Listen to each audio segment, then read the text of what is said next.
Can you tilt down your laptop screen a little bit so Yep, we yep, see your yep. chin? Yes, Perfect. I look better on my screen than I do on that. We taped the original. Looks really good. Meet Richard on the other side. He's joining us from Brisbane, Australia. Hello, Hi, And we're Richard. Stephen. live, right? I'm going to give you guys an intro. Let's get the show on the road. So, Julian here from beautiful Canggu, Bali, and I know that our team behind the camera, Felix and Oliver, thank you so much, love a little bit of the preview that we're doing here when we introduce our guests, and I like to do a little dance in front of the camera to get the energy up. Energy is, again, what we're going to be talking about with our star co-moderator, Stephen Berkenfeld, who's joining us from New York City. Stephen, welcome back. Thank you for making the time. How are you? I'm good, Julian. Thank you for having me. Fantastic. And we're going to get started immediately. We got three incredible companies tonight, and it's very, very different companies, kind of eclectic. But I really wanted you to hear these pitches and give your input and see how we can help these companies grow. This is what we do at EX Venture, and if you want to see our future programs, please subscribe to the button right here if you're following on YouTube, and drop me a PM on LinkedIn if you want to be on this program. So what we try to do is we give companies a platform to pitch their company, their technology, and their solution to a large investor audience. We live in a new world of Zoom calls, of online conferences, and it takes a little bit of a different skill set to keep the attention of an investor. Easier to set up a meeting, but also easier to lose the interest of the investor. So we're trying to make you, as I wrote yesterday, a lean, mean Zoom presentation machine. And that's what we're doing right here. So welcome, Richard from Brisbane, Australia. How are you? I'm fantastic. Thank you for having me, Julian. I'm really glad this worked out. Richard is a member of our members platform at exventure.co. Sign up if you're in the industry. I think it's really a great place to be. So you know the format. Welcome, Stephen Berkenfeld. Quick introduction between the two of you. I'm telling you right now, he likes a pitch without the slides. He wants to see you and hear from you why we should care and what problems you're solving. Stephen, take it from here. All right, Richard. Well, very nice to meet you, and I like your backdrop. Thank you And very forgive much. me for a little echo that I'm hearing on my end. So it's That's going to throw okay. me off a little bit. Okay, we're going to turn down our mics a little bit. That should take care of it. Okay? Okay, good. So, Richard, please jump right in. I'd love to understand what you're doing, the problem you're solving, and how you're differentiated. Thank you very much. I think I'll do that. I'll do the verbal pitch. So, Richard Romanowski from Planet Rock Power in Brisbane. I'm a co-founder. I'll start off by saying, did you know that rooftop solar is the cheapest form of energy there is in the world? And if we filled all our rooftops with solar, we can generate all our energy we need in the suburbs. But we can't do it. There's a problem. The grid's a one-way grid. It won't handle all that backwards energy going backwards into the grid. It'll handle a little bit, but it won't handle all of it. But we've solved the problem. Our Alexis technology, it's an IoT device with artificial intelligence, creates the world's first two-way grid, completely game-changing, and there's nothing like it, no direct competition. We install our Alexis device in your home, in your business, beside the solar inverter to make everything work. IKEA is our flagship site here in Australia. We're in discussions with IKEA to install our technology in all their stores globally, all 360 stores. What our Alexis technology does is creates a 10 times bigger microgrid for IKEA than what can be developed today. The flagship site will be 30 football fields of rooftop solar and 3 40-foot containers of batteries. IKEA love it because it saves them millions of dollars on energy costs, but also they're becoming 100% green from on-site energy and able to, I'll stop there, I'll keep going. Effectively, we move the solar farm to the commercial and industrial rooftops. We've invested 25 million USD over the last 7 years to get this far. Our model is SaaS. We don't sell our system. It's a software as a service, and to scale globally, we will license the whole solar industry on a global basis. The other thing that IKEA does, it makes rooftop solar bankable. Today, institutions will not invest in a big way into rooftop solar. So this actually releases trillions of dollars in pent-up money to decarbonize the world. We have offices in London, Sydney, and New York, London, Sydney, and USA, and already doing demonstrations and licensing being set up. We're profitable already. This year will be $25 million US in turnover with a $100 million pipeline. 100 IKEA sites is $1 billion, to give you the magnitude of on how fast we can scale. We're looking for money to speed up commercialization and to speed up global decarbonization. It's a pre-IPO. We're looking for $5 million USD on a 60 million pre-valuation. We've already raised 2.5 million, and we are looking to, we're planning our IPO on the London AIM in April 2021 for around 120 million valuation is the expectation. I'm done, and I'd love to have you give us some feedback, and we'd love to get some investors. All right. Julian, you want me to start and then you'll jump in? Yeah, you go ahead, please. Okay. So, Richard, you jumped around a little bit in the beginning and spent a lot of time on IKEA, and it still took me some time to understand exactly what it is that you're doing. And so I would love it if you just kind of took a step back and said, all right, we need to get more commercial rooftop deployment and to use all of the energy we can generate. This is the problem that we're having. This is how we solve it. You know, you moved into a SaaS model, but I'm not really clear what kind of hardware you need to do it, right? So instead of spending all this time on IKEA and how much they could do for you, you have a type of business that it really helps to understand how you're solving the problem and that no one else is solving the problem. I don't know if you're competing with anybody. No, there's no one. This is an engineering unsolvable problem, and we've solved it. Okay, so do you need to say how you've solved it? What's proprietary about it? That you have this separation, this advantage over any other competitors, which allow you to get better return on a solar installation on a commercial rooftop than anyone else.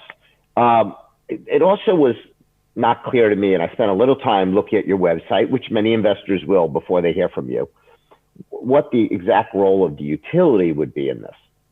Are they just passive? Do they need to be brought into it? Are they a channel partner?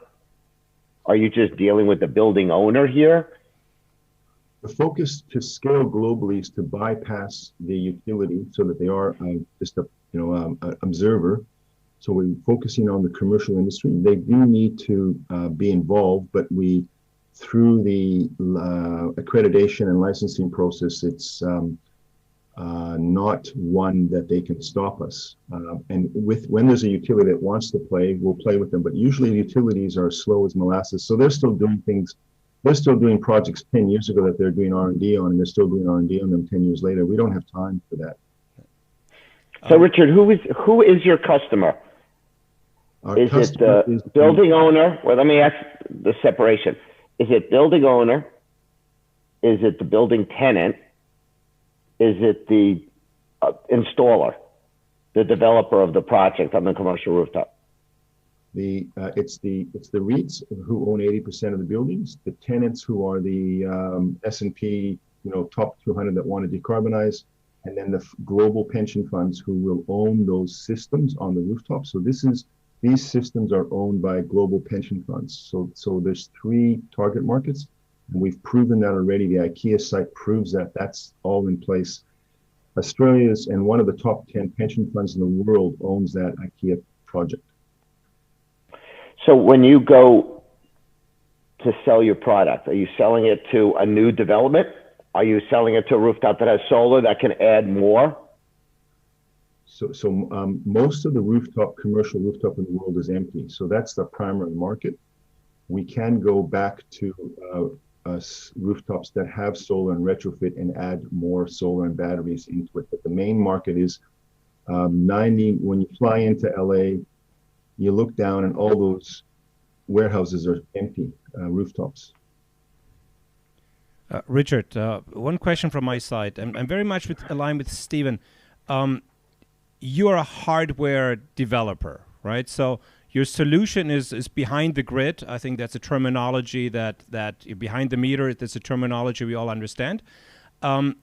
You spent 7 years of developing this device. I'm totally with Stephen. I would like to hear a little bit more about that device that you have come up with and how it is solving your problem. I mean, the one issue you have is that, as Stephen said, you have to deal with the utility the moment you feed back into the grid. I haven't really fully understood what that device does, to be quite honest. Thank you. So it is a mix of hardware and software. We're probably 51% software and 49% hardware. So it is the combination of the two. 1 + 1 = 3.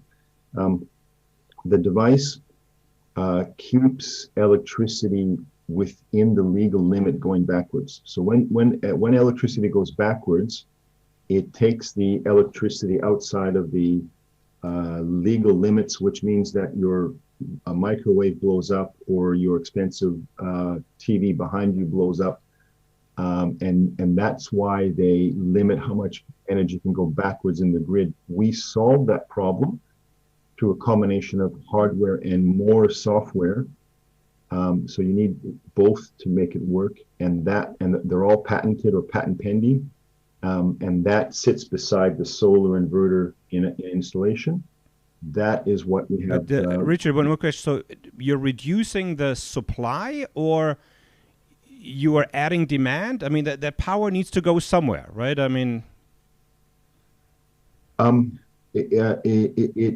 we use the physics of electricity to keep electricity within the legal limits. At the moment, when you send energy backwards, it takes electricity higher than what's legally allowed, and that then will blow up your microwave, for example. And so we use the physics of electricity. I'm not going to use any technical words because it's just not appropriate. So if someone wants to have that question, we'll do that offline. So it uses the physics of electricity to make it work, and no one's ever done it this way, and it's much more efficient than anything else and cost effective. And we can improve the ROI of almost every solar and battery system that we've looked at. Yeah, Richard, just from my input as somebody who has been working on microgrids for the last decade, I think we need to get a little bit of a clearer answer on that, because I still haven't gotten it fully. I mean, it must be working. I know the process at IKEA, for example. They're very, very diligent. They have a very strong diligence of what kind of technologies they promote for their own stores. So it must work. I totally believe in that. But even as somebody who has been doing this for a decade, I don't fully understand what I'm looking at. Are we like reducing the supply? Are we reducing the demand? Are we changing, the frequency? Or what are we doing this? Because the power needs to go somewhere, and either you have to generate less, or you have to feed it back into the grid, or you have to put it somewhere else. I think that would be something for me, just from a technical perspective, to understand. Another question: technical answer is we're using reactive power in a very efficient way to keep voltage within the legal limits, and therefore that lets us completely send energy backwards that is not allowed today in the grid. All right, cool. Tell us a little something. Do we have time, Oliver? Okay, we got some time.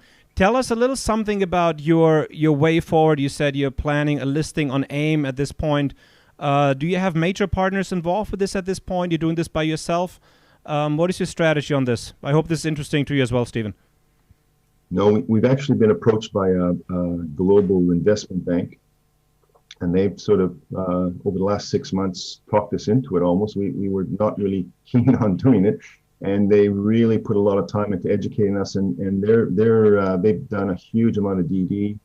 They brought a team of 10 people in to do the DD, and they're sort of, they helped us convince us that they're serious. So we have a global investment bank behind it and taking us through the whole process. Richard, they should be able to solve your $5 million pre-IPO financing need. Yeah, that's where they're saying they don't want to do that. So, but again, if so that's where we're at now. Is we've got enough. We've got 2.5 million committed. We've got another 5 million available. And if some of your listeners want to give me a shout, I'd love to talk to them. But if it's there's people interested. So yes, thank you. Good, and I'm sure they are. But the bank should also help you in linking it together. If they're willing to take you to the public markets, they should be able to help you with some of that pre-IPO private financing. Just as a more general comment, Richard, what you're doing is complicated, and I'm not sure whether it's just applicable to the Australian market or not, or whether it has ability to export it to other systems, if this is a problem that is more widespread. I also noted an interesting thing. This is just a bit of a throwaway point, but you started off by saying if we could deploy the maximum available on commercial rooftops, we could solve all our power needs. I think you said in the suburbs. And I'm not sure what that means, and I'm not sure why it's relevant. What's a suburb? What's urban? I think it'd be better to say that you could increase the amount of energy generated on commercial rooftop by X%, better than just trying to say we're dealing with suburban demand, when we know that a lot of electricity we need is going to be more and more concentrated in urban areas and industrial uses and transportation and so on. Yeah, I do agree. I think it's one of this, Richard, one of those little things that if we don't know the story before, and I try to make an effort also just, not to look too deeply at your website, not to ask too many questions. So we get you this feedback of a very first impression.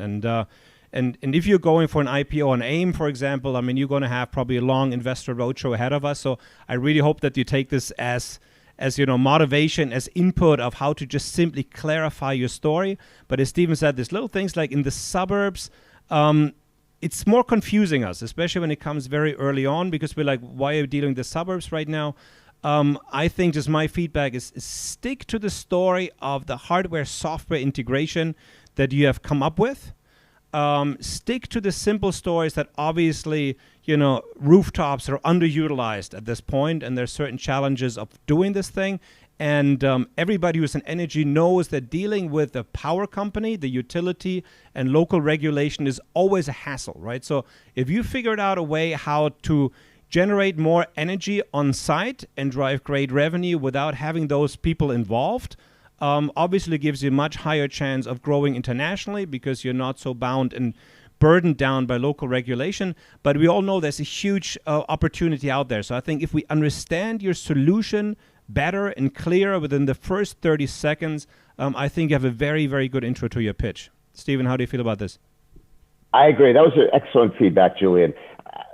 Every story is different. Sometimes you need to focus on the market. Sometimes you need to focus on end user. Here, you really need to focus on the solution, right? And how it solves the specific problem, and how it's different than any other solution out there, better, and how it has such wide applicability. I think everyone will understand very quickly that to the extent you can maximize the real estate on a rooftop to generate the most solar energy possible, it's beneficial, right? If there's a constraint and you can only generate X, and you can multiply that by 2 or whatever it may be, by 50%, that's a winning business case.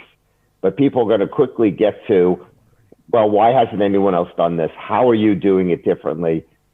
You didn't mention IP much at all. All of those things need to really be more part of your pitch than many other pitches we see. Thank you very much, and I really appreciate that. And the way you said it is so different. I've never heard anyone say it so clearly. We're already in California, and we already have case studies to say that California is already experiencing the same problem. And that's one of our first master licensees is California.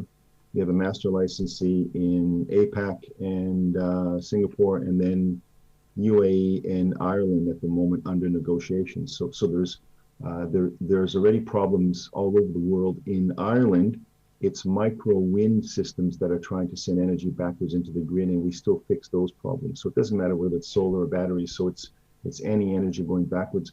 Julian, I'm sorry for taking maybe too much time, but thank you. Over back to you. No problem. Thank you so much, Richard. We really appreciate it.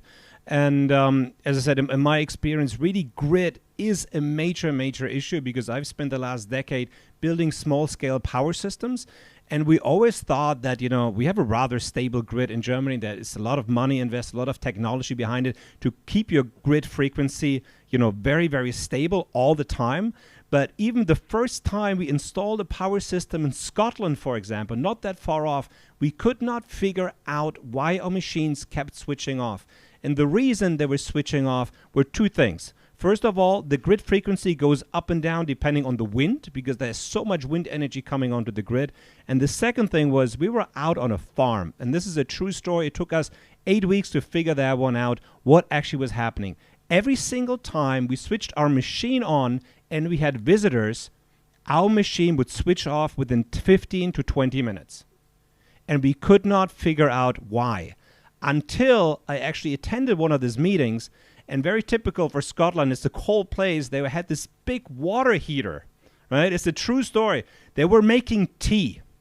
And that water heater, being in the middle of nowhere at the very end of that electricity grid, was enough to take down your frequency so much that we would actually go into automatic shutdown, right? And this is how unflexible the grid is, even in industrialized countries, that every power off-taker literally can change the grid frequency. Took us thousands of years to figure that thing out, but that was Scotland, right? So the more and more renewable energy is coming online, the more and more we're going to have this challenge of keeping our grid frequencies intact around the clock, depending on our demand. So thank you, Richard, so much. We're looking forward to finding out more.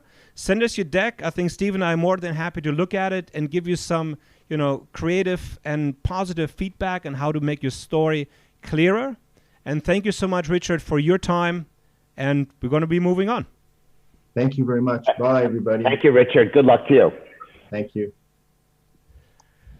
Stephen, how do you feel these days when we get a pitch out of solar industry? Because my feeling, to be quite honest, always a little bit that, solar is kind of a little bit done and over with, right? So if we hear something new, it needs to be really, really exciting for us to pay attention to because we kind of feel like a little bit it's done, right? We know how it works now. Well, very interesting that you say that because you see all this focus, all this activity, all this interest around, for instance, electrification of transportation. And that's the new exciting thing. But this whole activity and the robust market around that has kind of left solar behind a little bit. So I do think people saying, if it's something new, show me how it's new, show me how it's really better. And I think there's a long way to go in solar. It can be made much better, but you have to be very clear in your communication on how you're taking what feels like a very well-established industry and moving it even further to a new level. Yeah, it feels like, it's not disruptive anymore. Because it has been around for so long and it works and it's commercially viable and there's a lot of money going into it. But still, I think on a global perspective, just because we're so deep into it, we feel that it's so normal. I think on the global scale, it's just at the very beginning of the disruption that this technology is going to make. Where do you see solar going in the next 5 to 10 years? I think solar is the energy source of choice. It's going to be rapid deployment in all different types of environments, real estate, commercial, residential, utility scale. Solar will be everywhere because it can solve so many of our issues. And as we develop better storage, as we get these solar panels to be even more efficient, it's going to increase that energy generation even more. What is your take on, do you have any idea of how to make money in solar? I mean, that's really something that has been the issue for many people. There's very little money in solar manufacturing, right? Most of these companies are highly subsidized. They all lose money. I know you have been involved with a few, project developers in the past that were doing, financial offerings to finance rooftops and this other kind of things. What is your take? How are we finally going to make some money off the solar deployment the next 10 years? Also asking for personal reasons. Well, I think with solar, there'll be a lot of money to be made downstream. So the issues you've raised are really the upstream. Have some of the products become commoditized? I'll get back to that in a second. But downstream, the actual deployment, installation, financing, there's a tremendous amount of money to be made. not necessarily at the extraordinary margins you'll see in other businesses, but very solid returns. I think upstream, it's going to be new technology. It's going to be better integration with the grid. It's going to be better integration with storage, where there still needs to be a lot more of a solution, and whatever it may be, whether it's residential or solar installed alongside the solar generation with the panels instead of separately. It's going to be new battery technologies. I put all this in with solar because it has to be integrated so well. So I think there's plenty of opportunity upstream too, but away from commoditized products. Yeah, no, I agree. It's the next decade is going to be all about solar. I think it's easy for us, for industry for a long time, to just kind of take it for granted. But if you really look at the numbers on a global level, it has not even really made a dent. It's nothing than what it will be compared in 10 years from now. We're going to be talking about something totally different, but that's very important to me personally. And this is why I really wanted to present this next company and give David a chance to present from us from London. And this is something that is disrupting the world right now, and at least a level that I have not seen in my lifetime. Disruption for me always has become, from a technical innovation perspective, but the last months, really of COVID and the COVID response on a global level, I feel has gotten a disruption that I have never seen before. And one of the things that have changed is the way how we work. And I always found the way how we work of, commuting to the office every single day. I know, Stephen, you've been doing this to New York City for a long, long time. The commuting kind of things, the waste of time, the waste of resources of building office buildings, of having this overpriced, beautiful towers in Midtown Manhattan. I always found this very inefficient. I never liked the system. And for me personally, I kind of cut all this out 2 years ago, became a remote nomad executive, and I've never regretted it. So I want you to introduce Stephen to David, who's joining us from London, and he's going to presenting a company to us I'd never heard of before until a co-worker in our co-working space in Bali told me about this great company called Torre, and I think I'll be very excited about it, even though it's not exactly clean tech. You guys take it from here. Thank you, Julian. Nice to meet you, David. Nice to meet you, Stephen, and thank you, Julian, for the invitation. And thank you guys for the time. Let me quickly introduce myself. So my name is David, and I joined the obsolete 9-to-5 working place 10 years ago, first as an engineer, then as a banker, then a startup founder, and then Torre came along. And that was an opportunity I couldn't pass, because I truly believe we have a solution for a huge problem in the world, and that's the opportunity I'm going to share with you guys today. So Torre is an entirely new professional network that is going to change the way people find jobs forever. Think for a second, being able to find a job that you actually like anywhere in the world in a matter of minutes. Well, that's what Torre allows you to do. And it goes the other way around, because companies will be able to find better talent anywhere much faster. And that's obviously a huge market. We estimate $1 trillion market in the recruiting and staffing market per se. And as you can imagine, the pandemic has boosted remote work. So our growth at Torre has been quite explosive. We just passed the 700,000 user mark in over 180 countries around the world. So there's no way recruitment as it exists today can keep up with the pace of growth of remote work. And that's exactly why we exist. Mentioning LinkedIn, which is perhaps the elephant in the room, let me tell you a few things that most people don't know. There's around 2 billion people around the planet that do not have a digital professional identity. Only 1 in 6 people of working age are on LinkedIn, and the existing job board market is highly fragmented and ripe for consolidation. So you can think of the existing solutions as not democratic or meritocratic enough.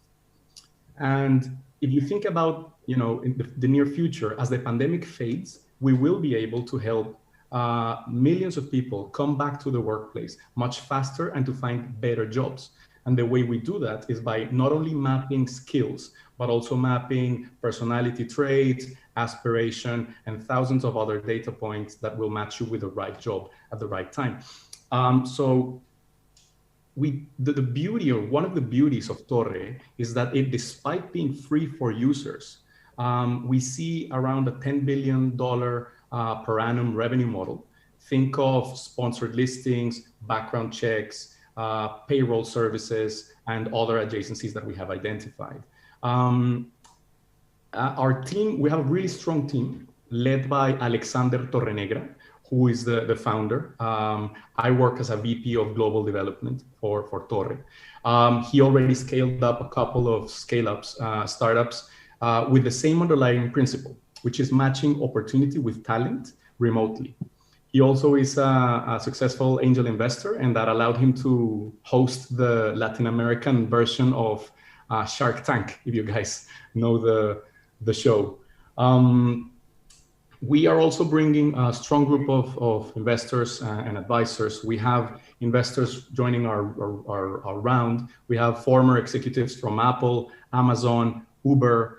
We have large family offices from around the world that own large staffing and recruiting agencies. And we also have a few early stage VCs who have secured a spot for follow-ons in the A round next year. We're currently raising $5 million that was extended because of oversubscription. And we have a little under $2 million to go. Hopefully we close the round in the next few weeks. So to recap why Torre is a bold bet, I think we're in a perfect storm. We have a huge problem to solve. We have the team and the proprietary technology to do it. And to be frank, we are in pole position, and we are with a very strong tailwind to be able to be the marketplace winner in this scenario. And I love the opportunity to speak to you guys, despite the fact that it's an energy-driven opportunity. But if you think about it, clean tech or renewables gave people a way to be optimistic about the future of energy. I truly believe remote work is the way to be optimistic about the future of work. So with that, I'll leave it for you guys for any feedback or questions. Thank you, David. You did a few things I thought were very interesting. But before I get into some of those in more detail, on this general issue, and this is true for a lot of businesses, you don't have to present something as an either or, that it's binary. That work is either going to be in the office or it's going to be remote. You don't have to convince people that the world is all going remote, because it's not going to all go remote, and it's not going to all go back into the office. There's a room for both. There's a lot of people working, and even among the individuals working, it's going to be maybe partly remote and partly in an office, in a present situation with the other people they're working with. So on this whole debate that I think is very relevant right now, I think you'll see things evolve quite a bit, and both individual workers and employers will figure out the solution that's right for them. And I think you need to embrace that. So when you say we have a solution that works for remote working, what I wasn't clear is, why does your solution just work for remote working? Why wouldn't it just work for someone who's looking to hire a talented individual to kind of come into the office 3 days a week, or to work in some joint common workspace together? So I didn't understand what it was about what you're doing that's just applicable to remote. I think you embrace remote. There's going to be more of it, but it's not going to be all workers. It can't be all workers, right? I think another thing you did that was very good was to, as you said, face the elephant in the room immediately. There is LinkedIn, and a lot of the people that you're going to be speaking to, who are potential investors, are going to be very aware of LinkedIn. So even if it's only 1 out of 6, I think you said, I think it'll be closer to 100% of your audience will be on LinkedIn. So they will say, okay, what is it about what you're doing at Torre which is different, which is better than LinkedIn? Now, there's room for more than one. It doesn't need to be that everybody who's looking for employment, for work, has to go through LinkedIn. Look at how many different services there are on things like dating, right? There isn't just one dating software, one dating platform, and we don't need any others because we have this one. So you could take the approach that we have LinkedIn. LinkedIn does certain things really well. There's room for others, especially when you have a different emphasis, right? And I've seen some articles recently about much more narrow platforms that are focusing on people interested in not-for-profits, for instance, or interested in sustainability. There should be a platform for just people interested in this sector, right? To find coworkers, to find employers, to find people to partner with. So I think differentiation from LinkedIn, what you're doing that supplements it, that is additive to it, would be really helpful in understanding this. And then another thing, just to kind of kick us off and get started, I need to understand your business model, which you didn't really cover. Who's paying you, right? Are both sides of the transaction paying for you? Is it going to be people who are looking for workers that are paying? Just very basic, where does the revenue come from? And does that make, therefore, your challenge getting people to subscribe to the service as potential workers because they have to pay something for it, whether they just pay to be on the platform or they pay when they actually get connected with something? Or is the challenge going to be to get employers, and they may not be workers, it may be independent contractors, whatever it is, but for them to pay you something because they are convinced that you have a great pool of talent that they otherwise can't access. So, Julian, that's a start. I'm sure you have some thoughts. It's a great start. For David to respond to. I told you, David. He's priceless. Amazing, Stephen. Could I jump really quick? Could I give my thoughts on those 3 points? Really David, give me 1 second just to give a little bit of my feedback, because I thought your introduction and you're very likable on camera, right? And that is super important. The days of Zoom, you come in, you're likable, you're personal, we like you from the moment that you come in. And that is very important because it reflects the platform right now. I actually took the time to sign up for it and go through the hoops. I would ask you to take a little bit of time at the beginning, and you can do a little bit of bragging because you have really created a beautiful platform with a working app, and it makes you feel comfortable to I did 2 times 20-minute personality test on your website yesterday, right? I've never, except for maybe my wife or Totally Drunk, shared that much about myself with anyone else. So that's a big thing. I just gave a company I didn't know a lot about information about myself because I would feel that somebody would want to hire me for whatever, becoming a pro surfer, whatever might be my future. This person should know about me. And I think you could take a little bit of time and simply go into, this is not an idea.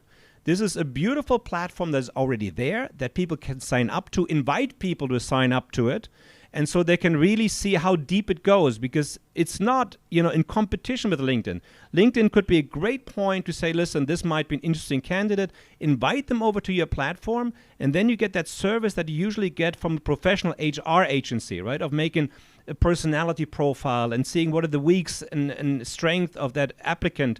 That's all within your platform already. But take some time to explain what a beautiful platform you've really, really built, because otherwise it's tough to grasp. Well, we should get excited about this platform because I think we know the challenge and we know that there's a market, but you have a ready to work to scalable solution that can capitalize on this opportunity of COVID right now, which has obviously created massive growth for Zoom and other companies that are focusing on remote work. My only feedback. Fantastic. Thank you both. I totally agree 100% with everything. And to your point, Stephen, absolutely 100%. The future of work is not remote, it's distributed work. And this is exactly what we are identifying in Torre. Actually, 75% of our users are up for either flexible or fully remote work. That's exactly why in 2021, we're deploying local operations, not only to match the geo arbitrage between different countries, but also within same countries, you can find this sort of geo arbitrage and opportunities in the same, and also for people coming into the office. So absolutely, it's part of the game plan. I think the focus on remote work is because we have nailed the niche. That's what's driving the boost in growth. And now we're expanding everywhere. But the idea is to have billions of people in the platform for sure. In terms of what's different, totally agree. We can coexist with LinkedIn. We think we're very different. And that's why I try to put in a little bit of the idea of we're mapping personality traits as we just mentioned in a 20-minute personality test, other soft skills that are going to be very necessary, as you know, in In the workplace, there's a massive skill gap that is widening because of automation, robotics, machine learning. More soft skills of people need to be embraced and mapped in order to connect them with meaningful work. That's something we are very, very strong in. Again, proprietary technology, 7 patents that we have on our own. And then the business model, perhaps I went too quick on it, but that's what I mentioned, $10 billion per annum. The idea is that the platform is free for all, for users, forever, not to add frictionality in the network effects as we grow. So the plan is to generate that revenue through sponsored listings. One, as you very well say, the talent is in the platform. Also, background checks. So create a sort of app store for background checks. Also, payroll services. And there's plenty other adjacencies. One of the things we're doing with Torre is that we're opening the black box of recruiting. If you think about it, in the recruiting model as it exists, nobody really knows. David, I think we're losing you there on your internet connection for a second. I think you're back. Yeah. Where did you lose me? We just lost the last 2 sentences. Yeah, basically, we're opening the black box of recruiting. If you think about people not really know why they got hired or why they didn't get hired, other than maybe a reference, a recommendation, or an inflated CV. So with Torre, we're mapping every single thing, why you're not qualified, and you can see that. We're opening that so you can have the upskilling and the learning in order to get that opportunity. So that's other revenue model. So that's sort of the business model side of things. David, go ahead, Stephen. Thank you, Julian. This is a question a little bit about eating your own cooking. What does your employee base look like? How many people work at Torre? How much of what you're doing is automated? How much requires a human intervention? Just to understand the process of it a little bit more. Absolutely. As of today, we're 30 people. It's a remote first company. We are spread around more than 10 countries around the world. It's founded in Delaware, but I'm in London. I'm the only guy in the UK. Everything is algorithms and automated. As I mentioned, we already have over 700,000 users, 180 countries around the world. So we're basically practicing what we preach, really. We are full remote first on these things. I would build that into your pitch early on. You could say that in 15, 20 seconds, and I think it's worthwhile. I think also just showing the growth that you've been able to achieve. I know without a big ad budget or anything like that, especially for US investors that are used to just kind of buying that traction via Google ads. At least I have never seen an Instagram ad from you guys or a Google ad before. Maybe I just missed it. But that you were able to build that kind of traction with such a small, decentralized team already would give me the hope that you can scale much, much bigger without having to hire, 10,000 people and, get a freaking office park in Menlo Park. I think that's important to know about you. That's your company spirit right there. Absolutely. And it's the virality that is ingrained in the platform, if you think about it. I mean, you lived it yesterday, opening, wanting to signal other people, wanting to get your reputation. We have gamified the platform in order to have native virality rather than paying for customers. Stephen, one question I have to you. How do you feel about the introduction of the founders of the company, kind of their background? I could have liked that to be a little bit more precise, a little bit more crisp. They have a very charismatic founder. How did you feel about that part? Did it help you or did it more kind of distract you? No, I think in this case it helped. Again, I think every pitch is a little different depending on the company. If we're dealing with, for instance, solar-related hardware, the background may not be as relevant as the technology itself. Here we're dealing with remote work, right? We're dealing with people who have been through a working career, trying to bring people into an organization. I think their background, because this is such a people business, is very relevant. And I would emphasize that, which is why I brought up the point of how did you all come together? How did the 30 of you work together? It's a good case study of what you're doing.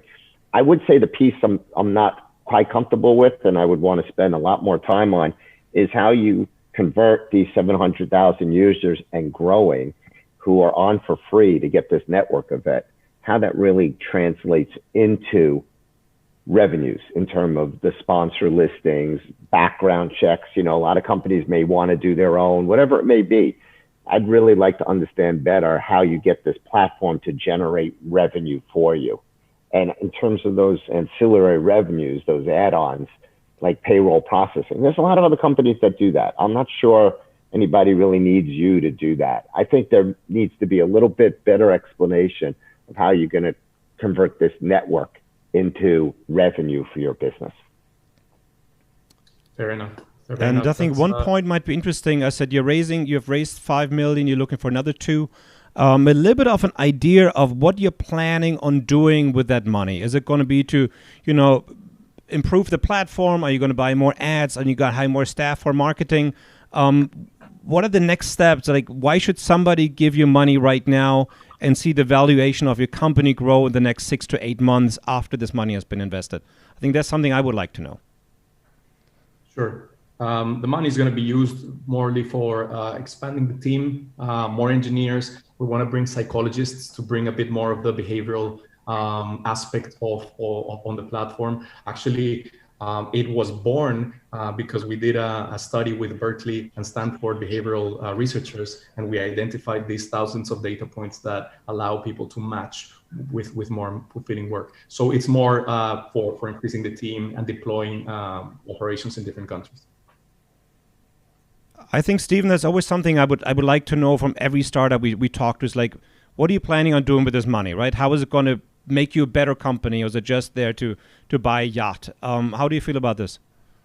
Absolutely. I also like to know how far out it's going to take the company. You hear the term runway. There needs to be better terms for that. But what it basically means is if you get this capital, how long can you go executing your business plan? And will you be able to achieve other critical milestones that allow you to raise more money at a higher valuation? That's what I want to know as an investor. Absolutely. The current plan is we have around $300,000 of burn rate per month.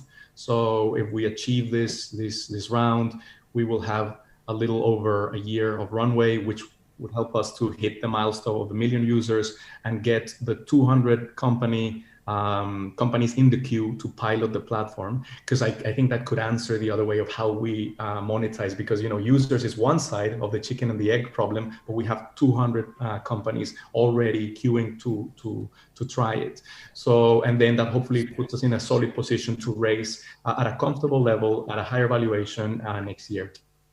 Yep. It would then come back to me, and we haven't seen the deck, the details on the revenue roadmap.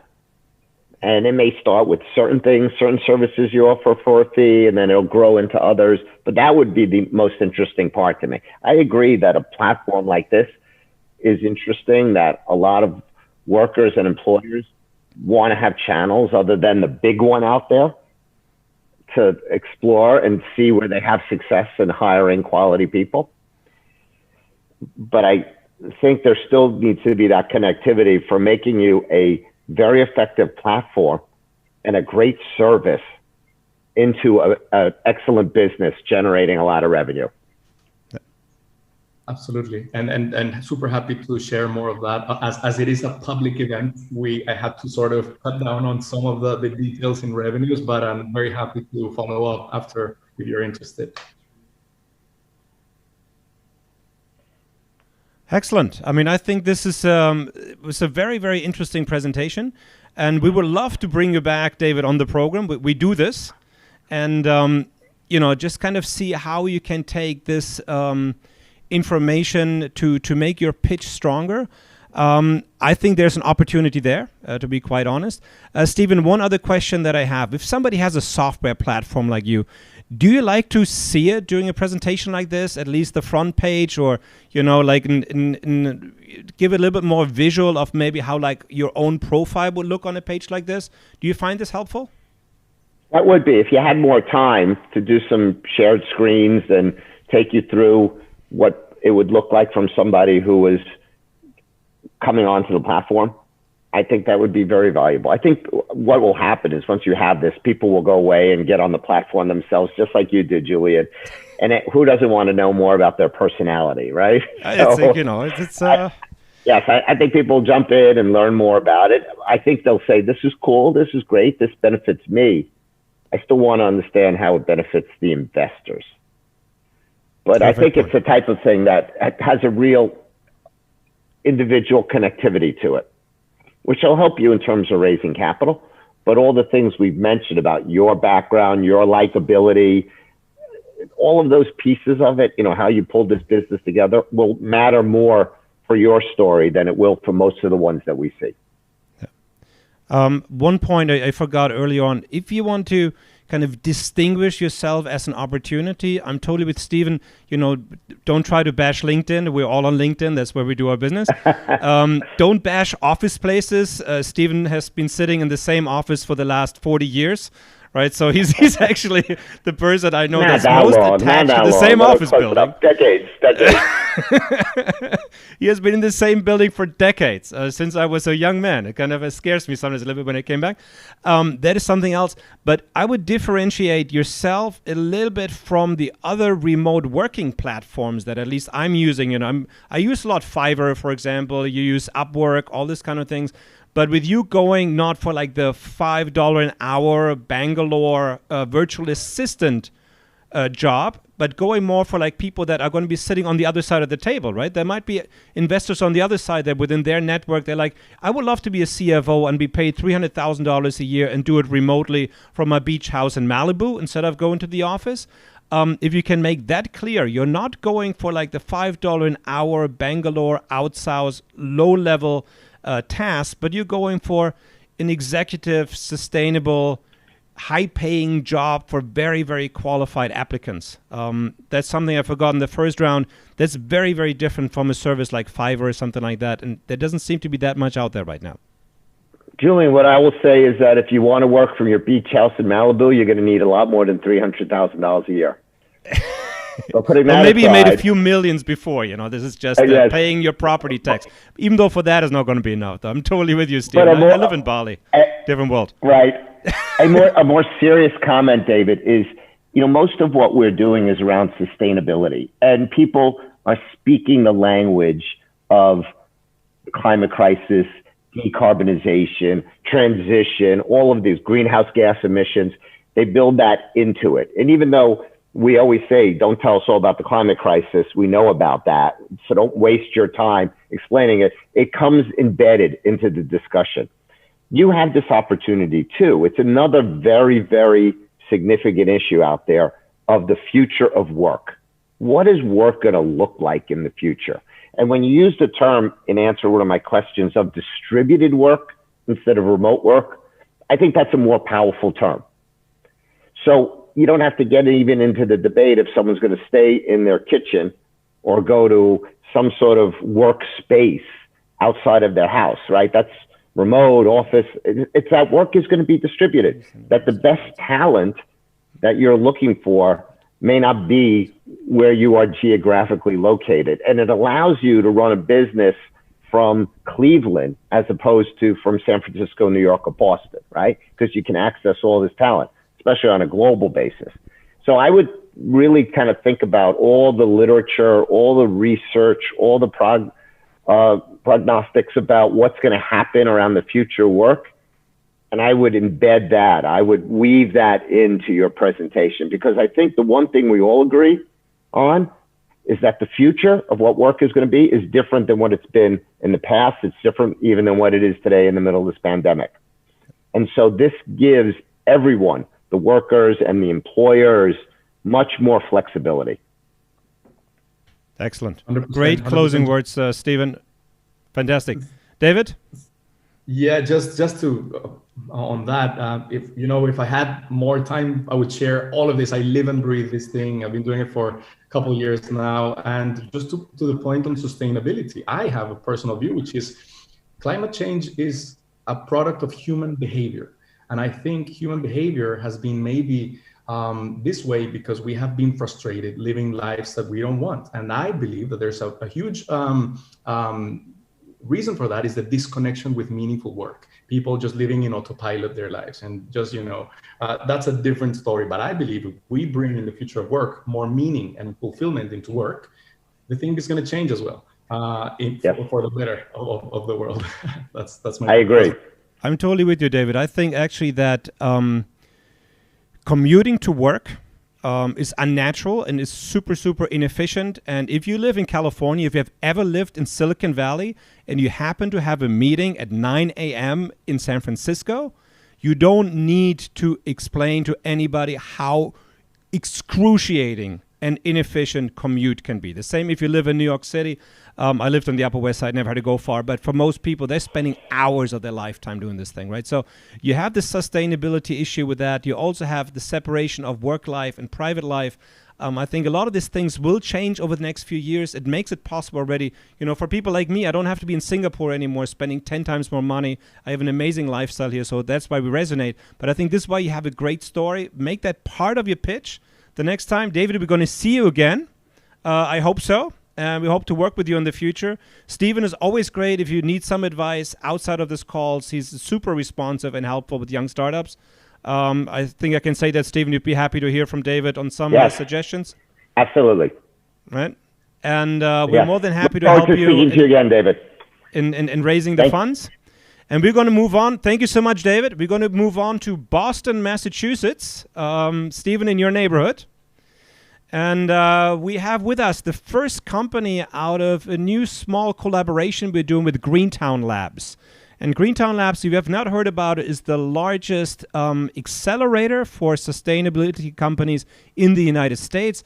Based out of Boston, obviously very, very big with companies coming out of MIT initially and now expanding into the Houston area. And I think they have roughly about 500 portfolio companies at this point. That's at least what I understood. And we're very, very happy to be able to feature some of those companies on our programs in the coming months. And I think it's a great sign for us as well, Stephen, that what we're doing here, giving some feedback is appreciated. Have you heard of Greentown Labs in the past? Of course, yes. Any great portfolio companies came out of it already that you have heard of? Well, that I'd have to check. So we will see. I mean, I used to be with my company, Entrade Incubator at the Los Angeles Cleantech Incubator, also doing great work.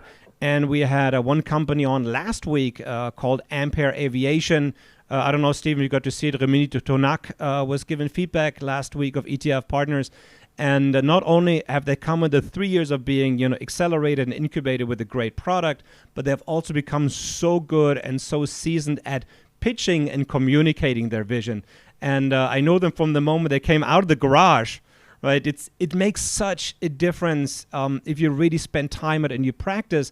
And the great thing about being at Greentown Labs or LACI or any of these places is that you sometimes have an opportunity every single day to pitch. And that can be super helpful because you learn and you improve before you go out for an expensive roadshow. Stephen, something I wanted to ask you, how do you feel, how is the roadshow in the future going to change? Let's say if you want an IPO or you're doing a big Series A round, can all this be done online in the future, or do you still see the need to fly out to New York and Los Angeles and San Francisco and all these places doing this process? Can we do this all online, or we still need this personal interaction in your feeling? I think it's already being done online. The IPO market hasn't really slowed down, maybe momentarily at the start of the pandemic, but it's been quite a busy IPO year, and that's been done remotely and done very successfully. And we already had road shows that were online for people to watch, presentations from company management. I think that works well because either it's a very passive experience where someone is just presenting to a larger audience, or even if it's a one-on-one, the Zoom works effectively. I do think ultimately, in terms of building relationships, it will be important for people to meet face-to-face again and break bread. But I do think in terms of an IPO process, for instance, where you don't really have to become that close with the chief executive of the company, I think you can do that remotely. I think that'll work very effectively, and I think it'll probably stay that way. Cool. How do you feel like this first phase? I mean, when you want to IPO, you want to do a big round, at least in my experience, the most important step is finding this first lead investor, right? That's going to say, listen, this is going to be my baby from now on. I'm going to lead this. You have always been great with this. Chris Budden, obviously, at Goldman Sachs, also one of these lead investors that can really spearhead things in clean technology. If you're in, more IT phase, also Andreessen Horowitz, Sequoia, some of those other names out there are great to have. But I feel that many of these decisions of who's going to be your lead investor could be that there's something more personal. You need to sit down with that person to get started. How do you feel? Or is it just me being nostalgic? Well, no, I think that, first of all, the lead investor is critical, especially in this market, because what I've seen is there's a lot of investors that are interested, co-investors, but they're waiting for a lead to emerge who will set the terms, who will decide on what the valuation should be, and very importantly, lead the due diligence effort. So there's a lot of investors out there that are waiting for that lead. And when you find that lead, it's like you break the log jam and a lot of money will come into the company. But I think even more than meeting the individual, which you can do a lot on video, is really seeing the technology, seeing the facility, seeing the factory, seeing the installation, right? If you're looking at one of the companies we spoke about earlier today about hardware, software, you really want to see it in an installation, see a rooftop and see how it works. And so people trying to do virtual tours of facilities, of the R&D work that's going on, I think that's more challenging. And for many investors, I think they feel that that's something that they're going to have to see in person. And I think that's what's holding up the private capital markets a little bit, which haven't been as robust, as easy to raise capital as we've had in the past. So again, also something that's going to make it easier for the last company like Torre, for example, because everybody now can log into their platform. But if you have a hardware product and we run a laboratory, right? I need to show it to people, right? People can't imagine it. It feels like you have to touch it. You have to see it. You have to see, somebody faking the results. Is there an oil barrel or something like that, maybe behind the machine that's powering it? It's going to make it a little bit harder for hardware things, right? Yeah, I mean, for instance, an electric, it's really extraordinary. It's happening in the public markets. I mean, the private markets, if you have an electric vehicle and I'm an investor, I want to drive that vehicle. I want to see what that experience is like before I'm going to invest money in that company. Very good. Let's move on to Laurent, who's joining us from Boston. And it's a French name, and he's French. I know that from our warm-up call. And I am just super excited to have you on the program, that this worked out. Laurent, how are you? Thank you for joining us.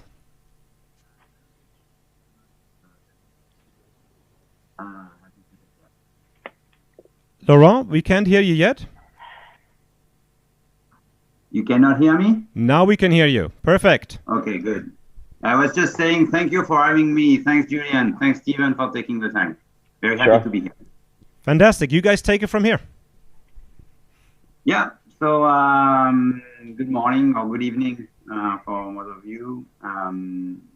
Thanks for taking me and for giving me the opportunity to stress test our pitch today. So we're going to talk about Spare It. Spare It is definitely a pepit. We're preparing for a seed round, mostly Q1, Q2 2021, most probably. So we are far away a little bit, if we want to say. So let's go through a cappella pitch. COVID accelerated the need for better workplaces. And this is a massive opportunity. Let me share with you maybe 3 pictures to describe the opportunity. First, we won't go back to the office the same way. We want a safe place. We want a sustainable place with more people centricity. Second, young talents preoccupation number 1 is climate change. They want to work for a company that is taking sustainability seriously, and they want to play a role. Third, employees-related waste represent $160 billion for US company, if we look at general waste, water, energy. So my name is Laurent Caneva. I'm the co-founder and CEO of Spirit. Spirit is a SaaS engagement platform for workplace owners and users. Because you can only change something that you measure. We compute workplace life data to engage its users to change behaviors and reduce waste. Spirit Engine has two components. A sensor, which is a proprietary sensor, which allows us to seamlessly monitor the waste streams data, compost, recycling, general waste. And it's the first time that people can access to this data by tenant. Second, a platform. We compute workplace data live, and we use this data to engage employees in reduction plan.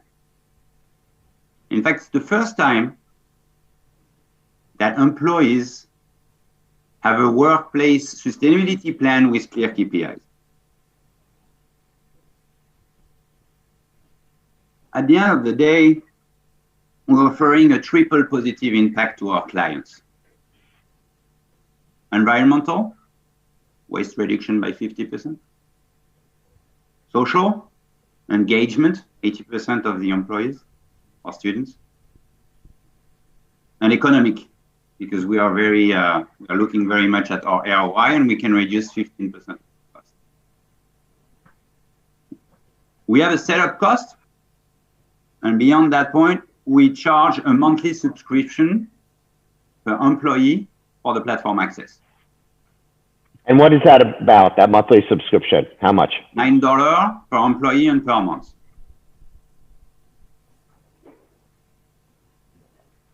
We started commercialization in March 2019. The first paying clients are MIT, Moderna, Harvard, Miracle, and one large building owner. We now work with a very strong focus on large workplace owners. Our goal is to engage 30,000 people before the end of the year 2021, which with your math will represent a 2.3 million in sales. And today, just as a conclusion, I'm representing a very strong and senior team, which most importantly have a very deep purpose. Thank you for your attention. Join us to spare the planet. And I'm looking forward to all your insights and questions.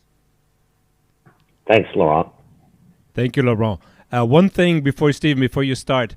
In the past, I have often said, take a dramatic pause in between your sentences, because startup founders love to rush through their pitch, and you don't really then know what's important, what's not important. Your breaks in between, they make me almost jump. Because I have a little bit attention deficit disorder. I just want to jump in. I can't wait for what's coming next. Very unique. I mean, it really kind of keeps you on the edge of the seat. I at least find it for myself. Stephen, take it from here. Yeah, and Laurent, in terms of presentation, which is definitely Julian's forte more than mine, because he's such a good presenter. But I did get the sense, looking at you on the screen in a close-up, that you might have been reading from some notes that were in front of you. It would be better if you had this all, that seemed more spontaneous, and you were so familiar with the business. So I got that sense. I may have been wrong, but that's what it looked like. I think what would benefit the presentation is to start with a catchy macro trend concept to start with. And I had one as you were going through it and explaining it to it. I've heard a number of different companies refer to their target demographic as people who are interested in LOHAS, a lifestyle of health and sustainability. These are people who are going to exercise, they're going to eat well, they're going to go to plant-based foods, they're going to try to reduce their own carbon footprint. They'll put solar on their roof. They'll drive an electric vehicle to do all of those things. And there are a lot of people on a global basis who, I would say, especially in places throughout Northern Europe and all, but many of them throughout, who want to do the most they can to live that lifestyle of health and sustainability. And I think what you're really telling me is that there's also a need and an interest to have a WOHAS, a workplace of health and sustainability. And that right now would be particularly relevant as you focus on the pandemic and resiliency. For any employer to say, I am offering my employees and my customers who come in, all of my stakeholders where it's relevant, a workplace of health and sustainability. And that will not only help morale around employees, it'll help you with retention, it'll help you with the recruitment, and ultimately it should help with economics, with cost savings too. And we'll get to that in a second.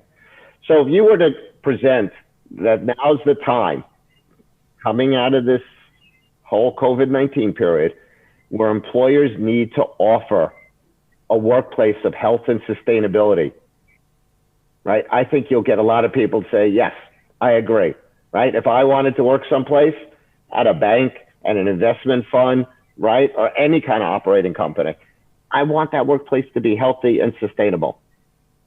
Now, what does that mean and how do I do it?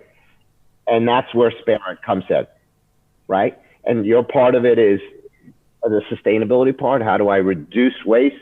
How do I reduce my energy use, my water use, all of these pieces? And then I think the key is to show how that goes from a very nice aspiration to something that makes economic sense for a business or an organization. So if you are charging a monthly subscription of $9 per employee, what's the savings? What's the return on investment for that?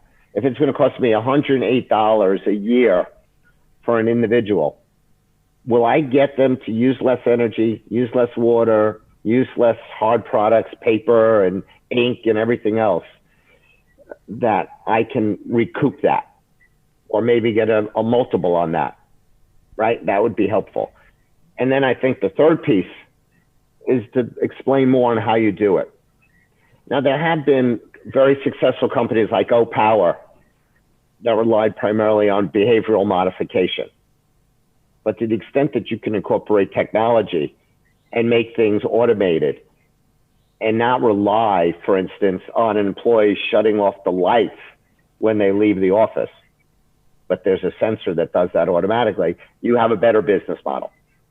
Because behavior can be modified for so long, but I'm a little old school in this regard that I think people will revert to their old habits, right? Unless you make it easy for them. People will eat healthy for a while, but too many of them will fall back. So I would love to see what your ideas are, what you can implement within an organization to make that these changes easier, more automated, more permanent, and then the resulting economic benefit, so that I'm not only offering this workplace of health and sustainability that has qualitative benefits, I can actually get into quantitative benefits too. I think, Stephen, that's a great point. Laurent, one thing, again, especially when you're pitching to clean tech investors, we love technology, right, as well. So to hear a little bit something about it, is like, how do you measure it? Like, do you put sensors in the garbage cans, or, will I live monitor the amount of wastewater I produce because, every toilet is going to be sensored up? Do you have a proprietary sensor? We love the technical things. That's why people sign up to clean tech, to invest into it. So I would love to hear a little bit more about that, your integration between hardware and software, because that's ultimately, as Stephen said, and you said as well, you have to be able to manage the consumption, right, in order to reduce it. We, for example, in Indonesia, we have prepaid meters. If we don't pay upfront and we run out of kilowatt hours, we get switched off. That's the end of that. I have never in my life looked at my pool pump before, how many hours it runs, until I figured out how often I have to go there, go to the store, put money down to buy electricity, right? This kind of meters, this kind of sensors do change behavior, but we want to know exactly what is the technical background and the integration with the software that is going to, as you said, make it quantifiable and also sees how much waste you're saving. Because if it turns out that people that know about their waste produce 30% less of it, and, you know, a ton of waste with Waste Management Inc. is $120 per ton, then obviously you're saving $90 per ton on your waste, and that can be a huge amount of money if you break this down to 3,000 or 4,000 employees, especially if at Google, a place where people seem to be eating all the time. It's really a massive problem. They eat so much. The same at MIT. So you really can save some money there. It's a problem. Yeah, food waste is a good one. Food waste is definitely a good one. I mean, the check that a TripAdvisor or a Google is making for just one building with 1,500 people is about $4 million a year.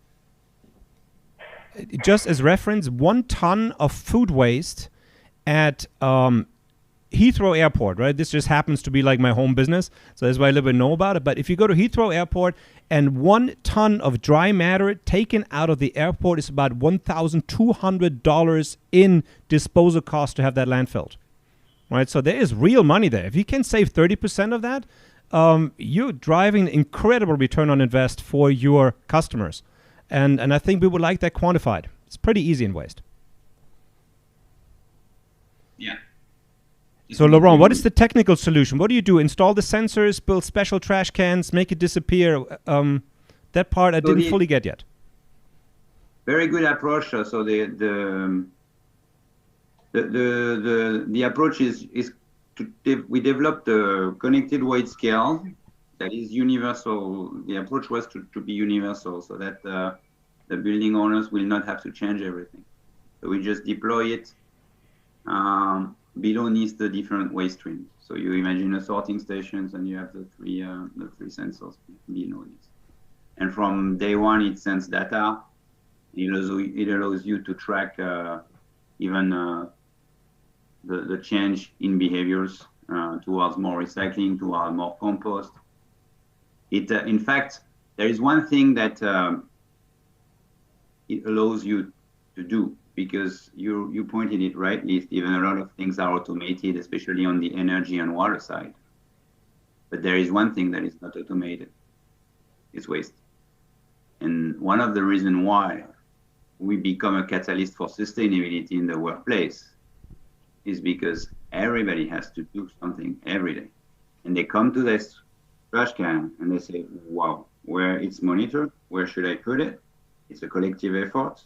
I'm in competition with my colleagues from Hong Kong, and I'm learning. And as soon as I'm starting to learn, I'm changing my behaviors, not only just for waste, but also for the way I'm doing my work. That's an important thing. We beta tested with 35 families back in December 2018. Everybody reduced 50% their trash. Some bought some electric cars, and exactly as you say, from this young crowd, some moved to actions that were way beyond what we started. Did that concept, Laurent, of a workplace of health and sustainability resonate with you? Yes. What you mentioned at the very beginning, yeah. Actually, I tried to start with it. We can see, absolutely. And this is what some of our early investors are telling us. We can see that coming out of COVID, the workplace will have to be different. And it's going to be about safety and about sustainability. The crowd, when we are working at MIT, you have more than 50 volunteers at MIT that are just looking at waste. So they are going around the waste. They are trying to educate their peers. And it is just a start. So the other pieces, which is the young talents,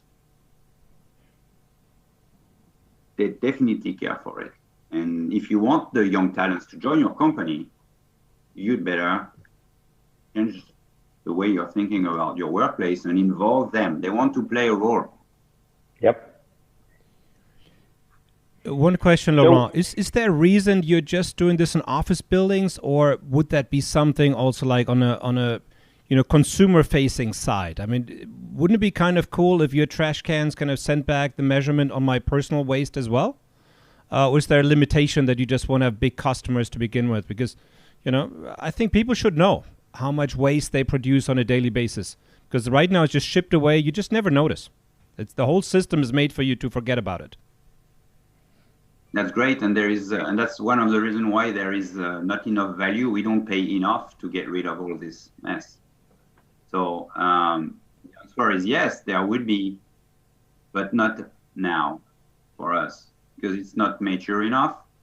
Very few cities are ready, and when you are a startup and when you start, my bet is to go where the money is. Yes. And where I have a decision that is going to be taken quickly. So it's the building owners, it's the tech, and it's the university. So how are the universities, how the corporate looking at something like $9 a month? What do they think that's going to generate in benefits to them?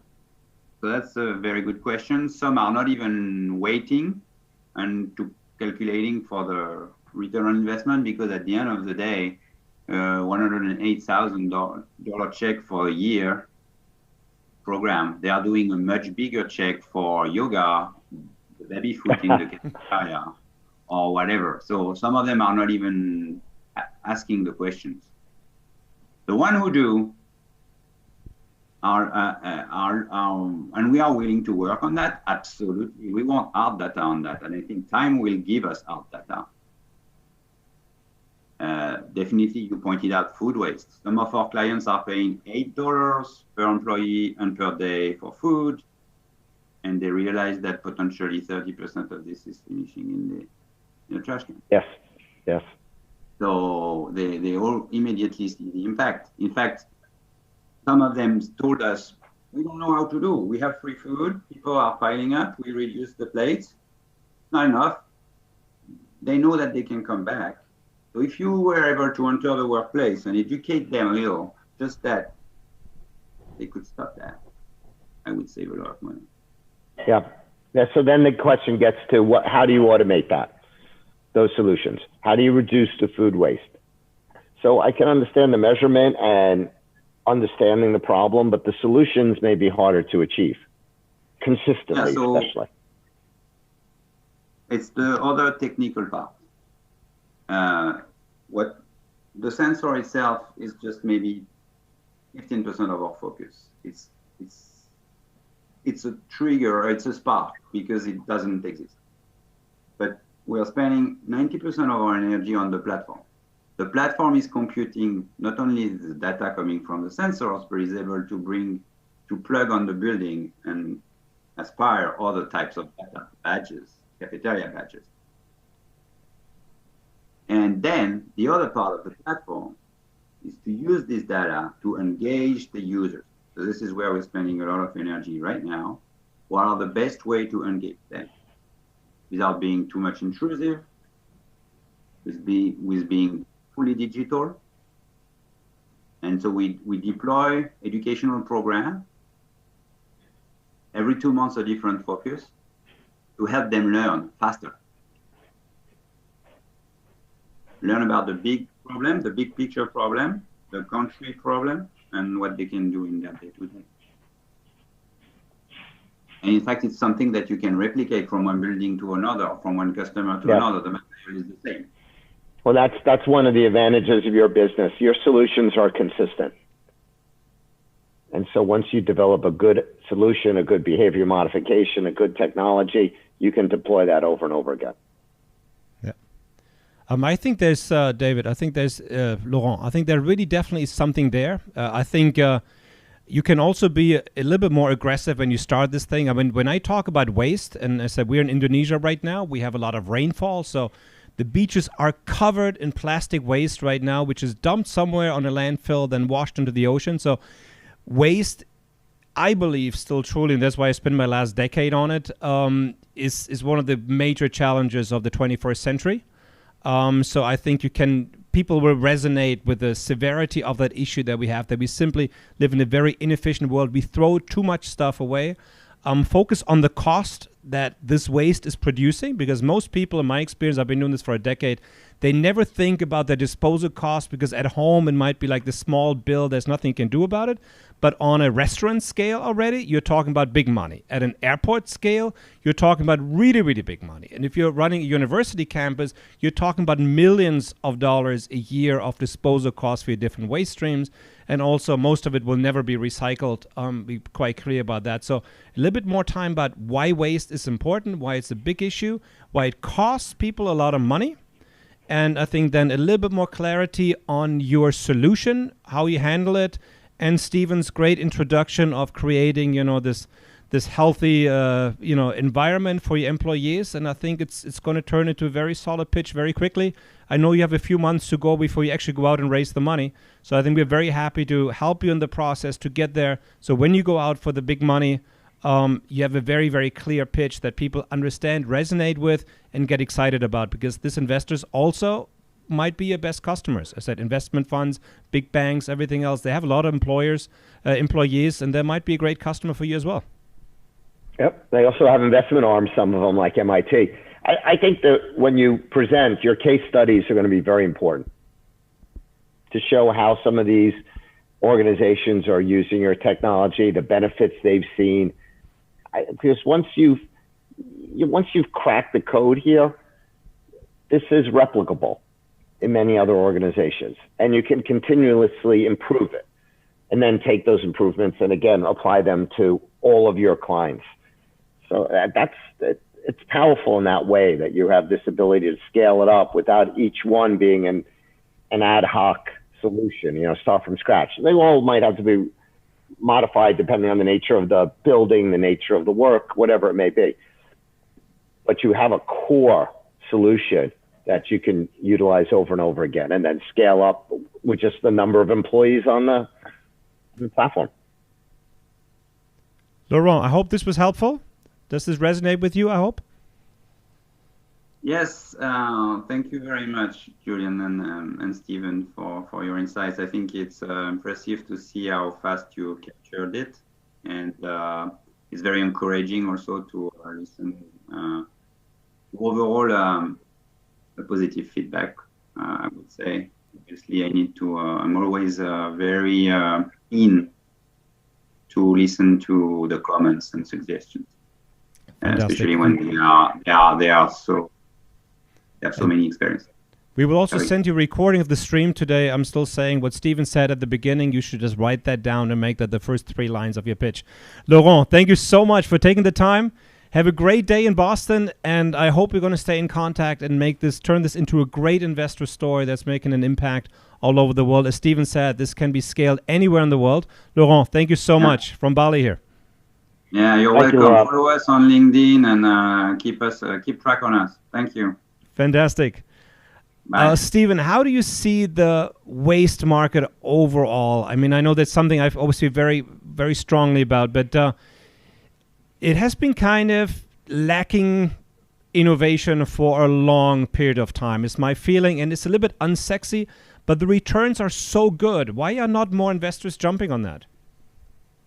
Yeah, I agree with you. I think there's clearly a need to reduce, and I think reduction wasn't a natural business model, right? Reducing waste. So you had to kind of come in there like they were doing in Spirit and say, okay, we have turned this into a business, because normally just reduction is less revenue. You're buying less stuff. So you needed some innovative business models to make the reduction side of it work.